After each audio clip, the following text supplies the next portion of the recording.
Hello students, today we will start our English reader book, 5th chapter, The Tide Turns, and the writer name is Nomita Wilson. So in this, the writer is telling about the problems about the animals who are facing in seas, water animals related, and they wanted to solution of that problem, so they fight back with the human beings for their safety. Seas cover about 70% of our planet. Seas जो है उसने हमारे planet का 70% part जो है वो cover किया हुआ है, and they are full of living things. और ये लिविंग थिंग्स जो सीज़ हैं उनमें बहुत सारी लिविंग थिंग्स भी होती हैं, but unfortunately we are not taking good care of the sea. परंतु दुर्भाग्य की बात ये है, we are not taking good care, कि हम उस सीज़ में जो एनिमल्स हैं उनकी केयर नहीं कर रहे हैं। Some of us treat the sea like a big dustbin. हम में से कुछ लोग जो हैं सीज़ को ऐसा ट्रीट कर रहे हैं जैसे कि वो एक बड़ा डस्टबिन हो। Rubbish, plastic, sewage and dangerous chemical all end up in the sea. Means rubbish, plastic, sewage means गंदा पानी, एंड डेंजरस केमिकल, और हानिकारक जो केमिकल्स होते हैं, all end up in the sea and this harm the animal and plants that live in it. और ये सभी चीज़ें जो हैं समुद्र में जाके समुद्र में रहने वाले जीवों के लिए बहुत ही परेशानी पैदा करती है, उनके लिए बहुत ही हानिकारक है। और we use big boats and big nets to catch fish and catch more than we need, और hurt animals with our nets. और वी यूज़ बिग बोट्स, हम बड़ी बड़ी जो बोट्स होती हैं उनका यूज़ करते हैं। बिग नेट्स, बड़े बड़े जो जाल होते हैं उनका यूज़ करते हैं फिश वगैरह पकड़ने के लिए, या फिर और भी कोई जो हमारे ज़रूरत की चीज़ें जो हमें समुद्र से चाहिए होती हैं उनको पकड़ लेने के लिए हम नेट्स का यूज़ करते हैं। And hurt animals with our nets, और समुद्र में रहने वाले जो जानवर हैं उनको हम परेशानी देते हैं। Well the animals have had enough, फिर भी जानवरों ने बहुत कुछ बर्दाश्त कर लिया है। And it is time for them to fight back, और अब समय आ गया है कि वो इसके खिलाफ लड़ाई लड़े। Now read how they did it, और अब हम इस चैप्टर में पढ़ेंगे कि वो कैसे उन्होंने ऐसा किया, कैसे अपनी लड़ाई स्टार्ट की। Stop listen whistling the pink dolphin. Pink dolphin जो है वो कहती है समुद्र के और जानवरों से, स्टॉप लिसन, रुको और सुनो। Raising his head with its big high, अपने सर को, अपनी बॉडी, पिंक बॉडी जो है उससे थोड़ा ऊपर उठाते हुए वो बोलती है, we must plan our attack with skill and intelligence we alone possess. हमें जो हमारा प्लान है अटैक करने का वो पूरी कौशलता से और पूरी बुद्धिमानी से प्लान करना चाहिए, उसकी योजना बनानी चाहिए। We can see more and hear more than any human. हम जो हैं मानव से कहीं ज़्यादा देख भी सकते हैं और सुन भी सकते हैं, मतलब उनसे ज़्यादा हमें ये पावर है। We have the power to locate their every move, और हमें वो लोकेट, उनकी लोकेशन, स्थिति का पता लगाने के लिए जो पावर होती है, शक्ति होती है, वो भी हम में उनसे कहीं ज़्यादा है। You mean echolocation, ask the dolphin calf. एक डॉल्फिन जो है उसका छोटा बच्चा बोलता है, यू मीन, आपका मतलब है echo location. Echo location means, echo means गूंज, लोकेशन मीन्स स्थिति का पता लगाना, मतलब किसी की आवाज़ सुन के हम उसकी लोकेशन का पता लगा सकते हैं कि वो चीज़ कहाँ पे है। That is right replied the pink dolphin. Pink dolphin कहती हैं, हाँ आप बिल्कुल ठीक कह रहे हो। We can all learn the high pitch call dolphins use to find fish and detect danger. We can all learn, हम सभी सीखेंगे क्या चीज़, the high pitch call dolphins means सभी डॉल्फिन्स जो हैं high pitch, high pitch means होता है जो हमारी आवाज़ होती है उसका टोन, कि हम कोई अपनी आवाज़ को कभी हम बहुत ज़ोर से चिल्ला के बोलते हैं तो हमारी पिच हाई हो जाती है, और अगर हम बहुत स्लो बोलते हैं तो पिच लो हो जाती है। तो high pitch call dolphin use to find fish and detect danger. तो हम ये चीज़ सीखेंगे कि इससे हमें फिश वगैरह के बारे में या खतरे के बारे में पता लग सके। If our call bounce back, we can we know exactly what is at sea and where it is. If our call bounce back, अगर हमारी आवाज़ किसी चीज़ से टकरा के वापस आती है या हमें किसी तरह से ऐसे पता चलता है, वी नो एग्जैक्टली, तो हमें बिल्कुल सही तरीके से पता लग सकता है व्हाट इज़ एट सी, कि समुद्र में क्या है, एंड वेयर इज इट, और वो चीज़ कहाँ पे है. That's how we can fight back, और इस तब हम उस चीज़ से फाइट बैक हमला कर सकते हैं या उस चीज़ का बदला ले सकते हैं. 4 weeks the pink dolphin train the sea creatures to make the high pitched call. तो कुछ सप्ताह के लिए पिंक डॉल्फिन ने समुद्र के सभी जानवरों को हाई पिच की जो आवाज़ है उसके बारे में ट्रेंड किया, उसको सिखाया. Soon they could identify each other from far away, और जल्दी ही वो एक दूसरे को पहचानने लग गए कुछ दूरी पर भी. मतलब जो जानवर दूर होते थे तो वो उस कॉल से, उस पिच की साउंड से जो एक दूसरे को पहचानने लग गए कि कौन कहाँ पे है.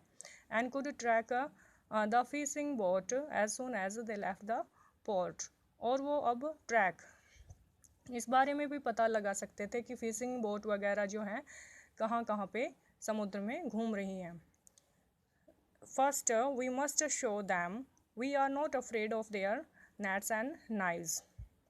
Whistle the pink dolphin, pink dolphin कहती है सभी को, फर्स्ट वी मस्ट शो, सबसे पहले हमें ये चीज़ शो करनी होगी, ये चीज़ दिखानी होगी कि हम उनके नेट्स और नाइफ्स, उनके पास जो भी हथियार हैं या जाल हैं, उनसे हम डरते नहीं हैं. We must stop them from catching our fish, हमें उनको ज़रूर रोकना होगा हमारी जो फिश है उनको कैच करने से, पकड़ने से.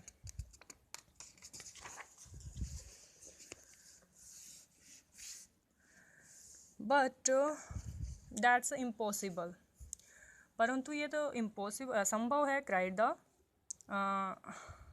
सार्डाइन. सो वहाँ पे जो सी एनिमल्स हैं वो सभी फिर क्या कहते हैं कि ये करना तो बहुत ही इम्पॉसिबल है. Their boats are so big and their nets are so strong, क्योंकि उनकी बोट्स जो हैं बहुत ही बड़ी होती हैं और उनके नेट्स जो हैं वो भी कैसे हैं, बहुत ही स्ट्रॉन्ग होते हैं. Nothing is impossible for us sad the sword fish. Sword fish में ये फिशेस होती हैं जो अलग अलग शेप की होती हैं, और जो जिस फिश की शेप स्वॉर्ड की जैसी हो तो उसको स्वॉर्ड फिश बोला जाता है, जैसे स्टार फिश होती हैं. हियर इज़ आवर प्लान, यहाँ पे हमारा प्लान है, वो अपने प्लान बताती हैं. Early the next morning the fisherman cast their net into the sea, कि अगली सुबह जल्दी ही क्या होगा, जो फिशरमैन है वो आएंगे और समुद्र में अपना जाल फेंकेंगे. As the swordfish cut through the main ropes with their long, और फिर स्वॉर्ड फिश जो है उसका काम क्या होगा, क्योंकि स्वॉर्ड फिश जैसे स्वॉर्ड नाम है तलवार के जैसी फिश, तो वो वैसे उसका काम भी क्या है, वो बड़ी शार्प होती हैं और कट करने के काम भी आती हैं. तो उनका काम क्या था, main ropes of their long, कि वो अपने स्वॉर्ड जैसी जो शेप है उससे क्या करेगी, उस नेट की मेन रोप जो है उसको कट कर देगी. And sharp sword thousand of sardines swarm into the nets, और फिर जो thousand of sardine swarm into the nets, और नेट से फिर उसके उन्होंने जो भी कुछ पकड़ा होगा, जो समुद्री जानवर हो वो सब निकल जाएंगे. Amazed by the size of their catch the fisherman quickly pulled up there nest. Amazed by the size of their catch, और वो इस चीज़ से हैरान होकर जो फिशरमैन है quickly pull up their nets, अपने नेट्स को खींचने स्टार्ट कर देंगे. But with the sudden snap, परंतु अचानक से जब वो खींचेंगे इस चीज़ को, द रोप ब्रोक, और झटके से क्या होगी, वो रस्सी टूट जाएगी. Rocking and rolling the boats over and over in the deep dark sea, और फिर उनकी जो बोट है रॉकिंग एंड रोलिंग, वो भी क्या होगी, समुद्र में की लहरों में ही डूब जाएगी. Hurray we have done it cried the swordfish to the surgeon.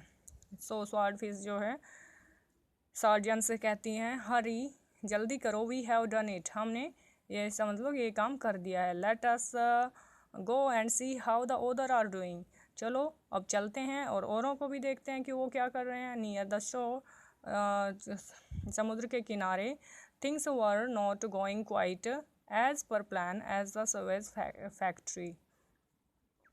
Things were not going quite as per plan, जो वहाँ पे देखते हैं समुद्र के किनारे जाके कि उन्होंने जैसा सोचा था, जैसा प्लान किया था, उसके अकॉर्डिंग नहीं हो रहा था। Locating the main pipe that pumps its waste into the सी।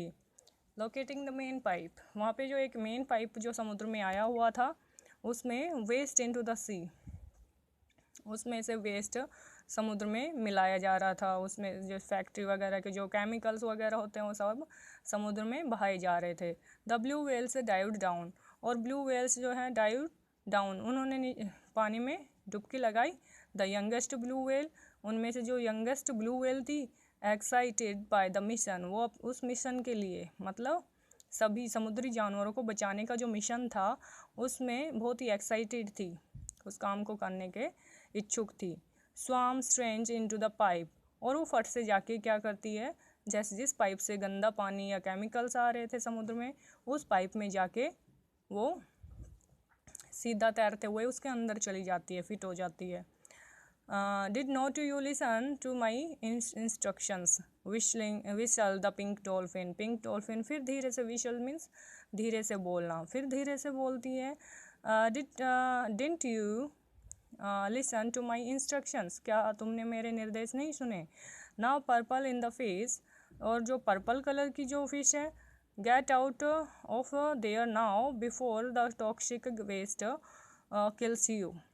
अब जो पर्पल कलर की फिश है, उस जो डॉल्फिन है उसको बोला गया है, बोले पिंक डॉल्फिन कह रही है, get out of there now, कि इस पाइप में से बाहर आ जाओ, before the toxic waste kills you, जिससे पहले कि तुम्हें टॉक्सिक गैस जो है मार डाले, मतलब वो जो केमिकल था, जो गैसेस वहाँ से आ रही थी, निकल रही थी, वो उसके लिए हार्मफुल थी, उससे वो मर भी सकती थी।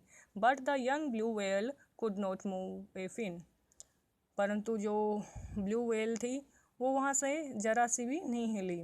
Gate hold of his tail order the pink dolphin to his team of octopus, और ऑक्टोपस की जो टीम थी उससे पिंक डॉल्फिन कहती है, get hold of his tail, इसकी पूंछ पकड़ो और इसको बाहर निकालो। with their tentacles the octopus's team took hold of the tail, और जैसा कि ऑर्डर मिला था तो सारे ऑक्टोपस मिलके उसकी पूंछ को पकड़ लेते हैं। And pulled until the blue whale, और ब्लू व्हेल को पकड़ के पीछे खींचने लगते हैं। Now back and black and oily, और अब वो बिल्कुल काली हो गई है और ऑयली बिकॉज केमिकल्स जो आए थे पानी में उसकी वजह से वो ऑयली हो गई। Come out of the pipe with A pop, और वो उस पाइप से एकदम झटके से बाहर निकाल ली गई।